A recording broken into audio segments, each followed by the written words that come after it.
Brother made disgusting jokes about finding me a new wife while my wife was dying. Then months after she passed away, he secretly invited strippers to my house and cheated on his GF, so I showed up to his wedding and exposed everything. My wife is currently in the final stage of cancer. She has been receiving chemotherapy to try and fight the cancer, but sadly, it hasn't made much difference. The treatments have been tough on her, and there hasn't been much improvement. It's so difficult to even put into words how much pain and suffering she has endured through all of this. Every day has been a struggle for her, and it breaks my heart to see her go through so much. My daughter and I have been holding on to hope and praying constantly that she will get better. We pray for her strength, for healing, and for comfort in these hard times. But deep down, we know that the chances of her recovering are very small. It's hard to stay hopeful when the situation feels so heavy and uncertain, but we keep trying to believe in the possibility of a miracle. The sadness we feel is overwhelming, but we hold on to each other as a family, doing our best to support her and stay strong. Lately, my wife has been talking more and more about what she wants me to do after she's gone. Every time she brings up those conversations, it breaks my heart. It's so hard to hear her speak about a future without her in it, even though I know she means well. She tells me that she wants me to move on, to date again, and maybe even get married someday. She worries about what will happen to me and our daughter when she's no longer here to take care of us.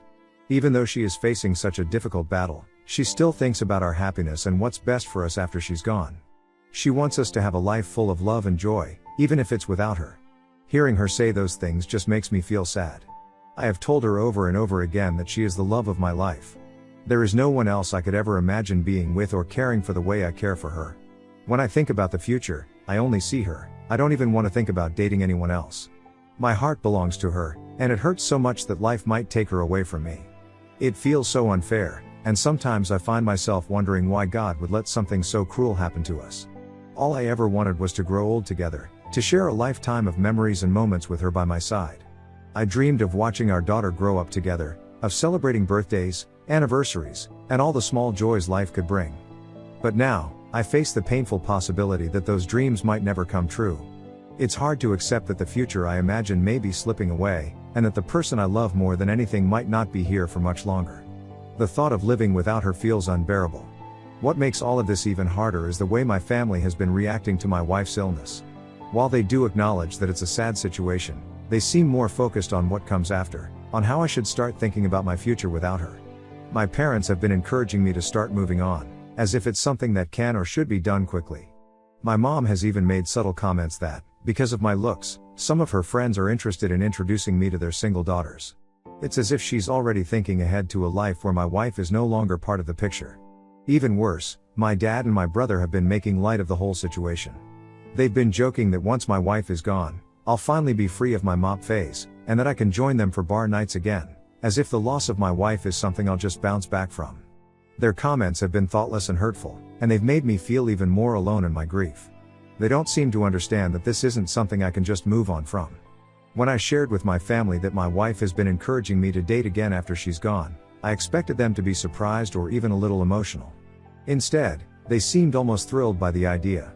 Their reaction caught me completely off guard. Rather than showing understanding or respect for the depth of the situation, they treated it like some exciting opportunity for me to start fresh, as if my wife's illness and our years of love could just be neatly set aside. My brother even went as far as to say he'd be happy to help me find girls, and then made a crude comment about how young girls are all the rage these days. That was the moment I snapped. I yelled at him to shut up and reminded him that I'm not like him, that I don't think like that, and I never have. My love for my wife runs too deep.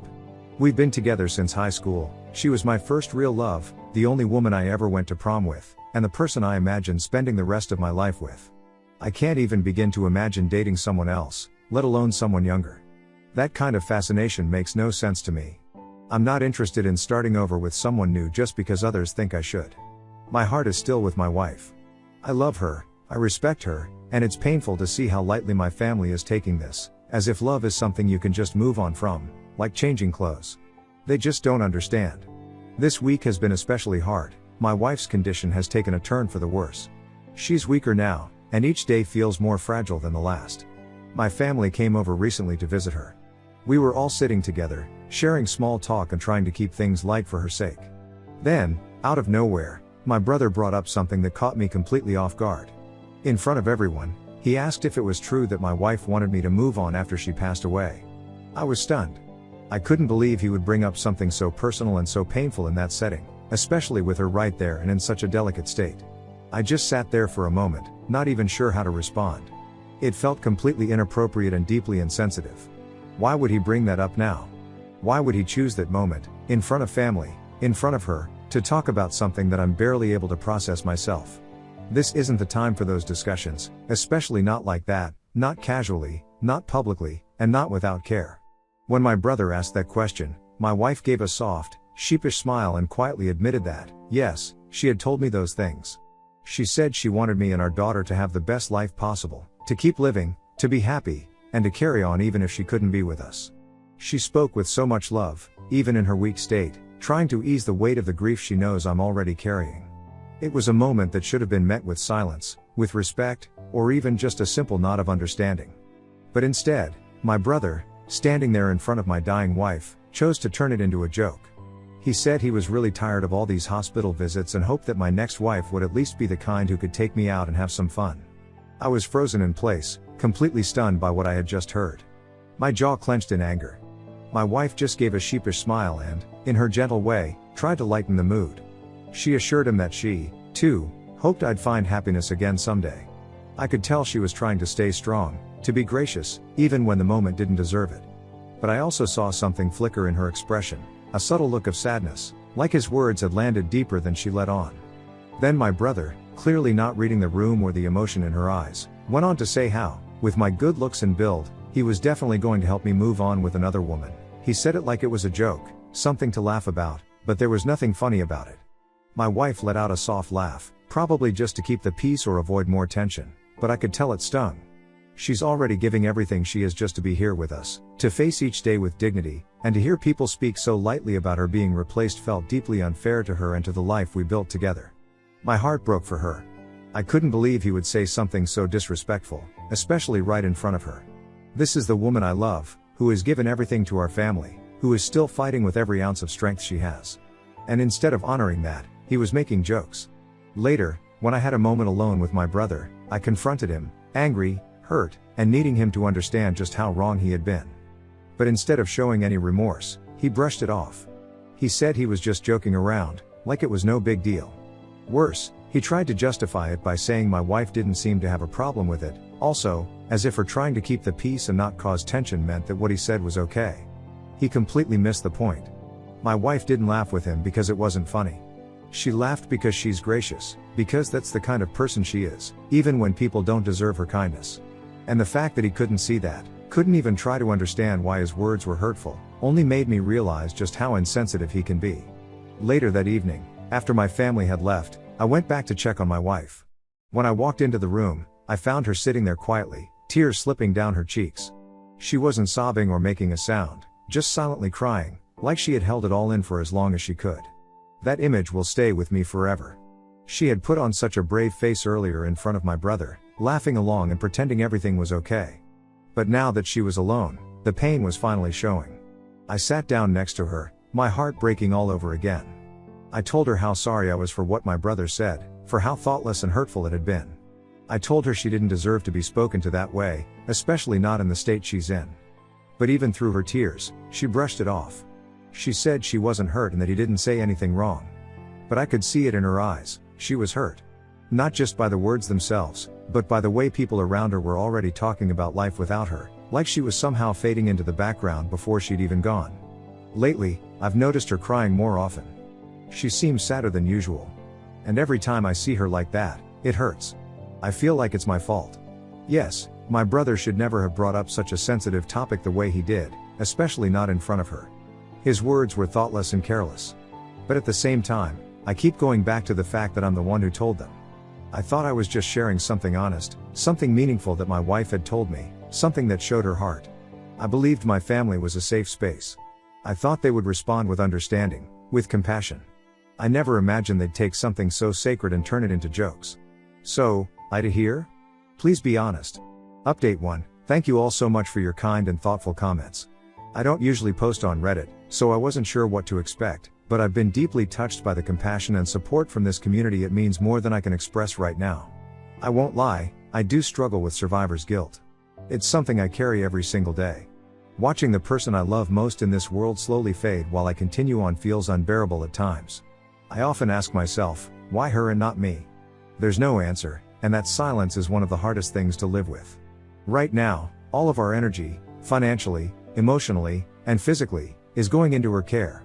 We don't have much left to spare, and therapy, while it would probably help, just hasn't been an option. Between hospital visits, treatments, and just trying to hold everything together, I haven't had time or space to look after my own mental health. But I know I need to. I think that's part of why I came here, just to let some of it out. I also understand from everyone's comments that my brother definitely crossed the line. I guess I needed to hear it from other people who aren't so close to the situation. When you're dealing with so much pain and stress, it's hard to see what is right and what is wrong. Now I see clearly that my brother was wrong to talk to my wife like that, especially when she is so sick and weak. It wasn't just a bad joke or bad timing. It was hurtful and disrespectful. My wife deserved kindness and care, not those kinds of words. He should never have brought up such a sensitive topic in front of her or made jokes about it. Update 2. It's been almost 4 months since my last update. 2 months ago, my wife passed away. The pain of losing her has been overwhelming, and life feels incredibly hard and empty without her. Every day feels like a struggle just to keep going. What's made this even harder is the way my family has been acting since she passed. In the first week after her death, they gave me some space, which I appreciated because I needed that time to grieve. But starting the second week, their behavior changed. They've been pushing me nonstop to move on, to go out and meet another woman, as if the loss of my wife is something I can just get over quickly. My mother has come to my house multiple times, telling me that my daughter needs another mother figure. But that's not how my daughter feels at all. We've talked about it many times, and she's never expressed wanting or needing anyone else to replace her mom. This isn't something that can be rushed or decided for us by others. It's incredibly painful that, in the middle of this grief, I feel pressured by my own family to start a new chapter before I'm ready, before my daughter is ready. My wife was more than just my partner, she was the heart of our family. Losing her is not something we can move on from overnight, and we need time and space to heal in our own way. My brother's behavior has continued to be a major source of pain. Even though I've been avoiding him as much as possible, he hasn't stopped with his crude, perverted jokes. But recently, he crossed a line that I never expected. He actually went so far as to hire strippers for me. Yes, it sounds unbelievable, but it's exactly what happened. He lied to me, saying that he and my dad wanted to come over for a simple guys' night.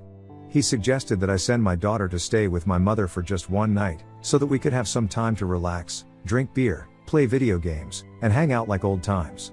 I agreed to my brother's idea at first because I thought it might be a good way to take my mind off things for a little while. After everything that's been happening, I really needed some kind of distraction, something to break the heavy silence and the constant sadness that fills the house. So when he suggested a simple guys' night with beer and video games, I thought, okay, maybe this could help me relax and get a bit of normalcy back, even if just for a few hours. But what I didn't know was that he had made plans behind my back, plans that I never would have agreed to if I had known the full truth. It turns out he decided to invite a few strippers to the house without even asking me. I was shocked and deeply unsettled when I found out. It was a blatant disrespect to me, my daughter, and the memory of my wife. This wasn't just a joke, it was a total disregard for how serious and painful this time is for me. I felt deeply betrayed and hurt. How could he think this was appropriate or acceptable? How could he believe that, after everything, this would somehow help me? This wasn't support, it was pure disrespect. Just to be clear, my brother is currently in a serious relationship with his girlfriend. They've been talking about getting married, planning a future together. So, it didn't make sense to me at all why he would behave this way, inviting strippers to my home without my permission while he's committed to someone else. He and Dad were practically brimming with excitement and kept telling me proudly how they had planned this surprise for me. They kept emphasizing how they hoped I would see it as a beautiful gift, trying to build up the moment with their enthusiastic smiles. But honestly, I was not interested, and it quickly became clear that they were having way more fun than I was. My brother had also bought a Polaroid camera, which he was using to click pictures with the strippers. It was absolutely disgusting. What caught my attention even more was how unusually close my brother was acting with one of the girls who was there. It felt almost too familiar, like they had some kind of secret history. They exchanged knowing looks and whispered quietly, which made me suspicious. Later on, he led that same girl into the guest room, and they stayed there for hours. I have no idea what they did behind the closed door, but I am pretty sure we can guess what they were up to. Later, after the party had ended, I discovered something that made my blood boil. My brother had actually invited his ex-girlfriend along with her stripper friends to our house. It wasn't just some harmless get-together, she was the one who gave him a lap dance right there, and they both acted like it was completely normal, as if they were still very close. The realization hit me hard. My brother had basically cheated on his partner under the guise of giving me a fun night. It felt like a deliberate betrayal. Maybe this was all part of his plan from the start, to find a way to be with his ex again, using me and my party as the perfect excuse. The whole situation left me furious and deeply disappointed. When I finally confronted my brother about what had happened, he completely brushed me off. He acted like it was no big deal, saying things like, "These things happen," and tried to downplay the whole situation. I urged him to be honest with his partner and come clean, but he snapped back, telling me it was none of my business how he handled his own relationship. I was stunned. I couldn't understand how he could be so casual about cheating, treating it like something insignificant. Feeling frustrated, I even brought the issue up with my father, hoping he would take it seriously.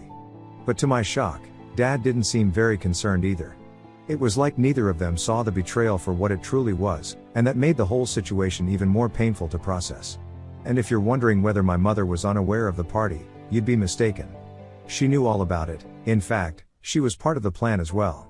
It felt like the whole thing was orchestrated behind my back, which made the betrayal sting even more deeply. After everything that happened, I don't think I'll ever be able to trust my brother again. The way he acted, the lies, and the disrespect toward his partner, and toward me by dragging me into it all, have changed how I see him completely. Honestly, I don't even want to be associated with him anymore. Update 3, it's been a few months since I last shared an update. My brother is getting married. Yes, he's marrying the very same woman he's been with all along and even cheated on her behind her back.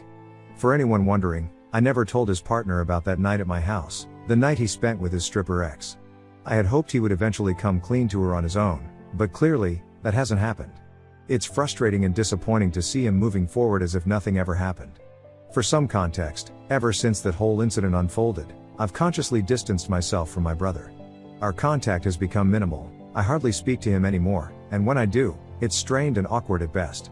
Both he and Dad think I'm overreacting, that maybe I'm making too big a deal out of something that, in their eyes, isn't worth all this tension. But honestly, I just don't care what they think. The way my brother betrayed his partner, and how my family has mostly brushed it off, really hurt me. That said, I've made up my mind about one thing. While I can't stop his partner from going through with the wedding or force her to see the truth, I refuse to stay silent. She deserves to know what really happened, especially since it's her future on the line. I'm planning to send her some undeniable photo evidence, Polaroid pictures that clearly show my brother receiving a lap dance from his ex-stripper right there at my house that night. It's a harsh truth, but one she has the right to see. After that, it's entirely up to her to decide how to handle it. I can't control her choices, but I won't be complicit by keeping this secret any longer. I hope I am doing the right thing. Update 4, it's been a while since I updated anything here. People have been asking me for updates, and finally here I am. Recently, my brother invited me to his wedding. After everything that had happened, I wasn't sure if I wanted to go, but I decided this might actually be the perfect moment to finally expose him and let the truth come to light. I felt like if I stayed silent any longer, I would be complicit in letting him get away with his betrayal. So, when I arrived at the venue, I had a plan. I had bought a beautiful bouquet of flowers to give to my soon-to-be sister-in-law. But tucked discreetly inside the bouquet was an envelope. Inside that envelope were the photographs, clear, undeniable evidence of my brother's reckless and indiscriminate behavior, including the night he received a lap dance from his ex-stripper right at my house. Here's the twist, instead of signing my own name, I signed the envelope with the name of my brother's ex. I then asked a staff member to hand the bouquet to my brother's wife and make sure she checked out the envelope. Whether my brother's bride believed it or not, or what she will do next, is beyond me, but at least she will know the truth about my brother. Later, the marriage kept getting delayed. The bride simply wasn't ready to walk down the aisle. It was obvious to everyone that something was wrong. Word got around that she had seen the envelope I had slipped to her, and that the photographs inside had shaken her deeply. The excitement and anticipation that usually fill a wedding venue were replaced by an uncomfortable tension hanging in the air. Then, after what felt like an eternity, one of the bride's sisters came into the venue and quietly pulled my brother aside. She told him to meet his bride in a private room because she had something important to say to him. I wasn't privy to their conversation, but it was clear from my brother's face afterward that whatever they talked about had hit him hard. When he came back, he was a mix of anger and distress. He was visibly upset, even crying. In front of all the guests, He confronted me directly and demanded to know if I had really sabotaged his wedding by sending those pictures to his partner. The moment was charged with raw emotion, and everyone was stunned by the confrontation. I didn't hesitate. I looked him straight in the eyes and told him, yes, I had done it. I wanted his partner to know exactly the kind of man she was about to marry. That confession seemed to push him over the edge. He started yelling at me, his voice rising and full of anger. He got right up in my face, shouting so loudly that the entire room went quiet. His voice was filled with venom and self-righteous anger. You just can't stand to see me happy, can you? Just because your wife died doesn't mean you get to ruin my life too. This isn't about the truth or doing what's right, this is about you being bitter and alone, and trying to drag everyone else down with you. You're just pathetic. For a moment, the words stunned me. I couldn't believe how low he was willing to go. But I didn't flinch. I looked him straight in the eye and said coldly, no. My grief doesn't justify what you did, and it sure as hell doesn't excuse it either. You cheated. You lied. And instead of owning up to it, you're, as usual, turning it on me. I didn't ruin your wedding. You did that all on your own. Then, without thinking twice, he stepped dangerously close, invading my personal space, his face only inches from mine as he tried to intimidate me. But I refused to back down. My father had to step in. He pulled my brother away, trying to calm him down and prevent the situation from escalating further. After a while, the bride came out and informed everyone that she wasn't going to go through with the wedding. After everything that had come to light, after seeing the photographs and confronting the reality of who my brother truly was, she was choosing to walk away. The ceremony was officially called off. Guests whispered, confused and uncomfortable, while my brother stood there, humiliated and furious, with nothing left to say. For once, he had to face the consequences of his actions without someone else cleaning up the mess for him. My parents were furious with me. They didn't care about what my brother had done or the lies he had built his relationship on. All they saw was that I had embarrassed the family and ruined a special day. My mother wouldn't even look me in the eye. My father pulled me aside and said, in a tone colder than I'd ever heard from him, you had no right. This wasn't your place. But a hard truth that had to be told, no matter how messy or painful it was. I hadn't set out to destroy anyone's day, I had only wanted to make sure someone else didn't walk blindly into a lifetime of lies. A few days after that chaotic day, my brother's would-be wife called me. I wasn't sure why she was even calling me, part of me thought maybe she was calling to vent, or to find closure. But what she said left me both stunned and heartbroken. She first began by thanking me, genuinely. She said that had I not sent her that envelope, she would have walked down the aisle without ever questioning who my brother really was.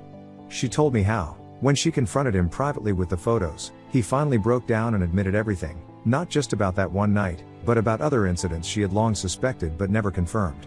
After calling off the wedding, she had decided to get tested for sexually transmitted infections. Turns out, she has tested positive for HIV. I couldn't believe it. She said, because of my brother, she now has to be on medication for the rest of her life. I feel so sorry for her.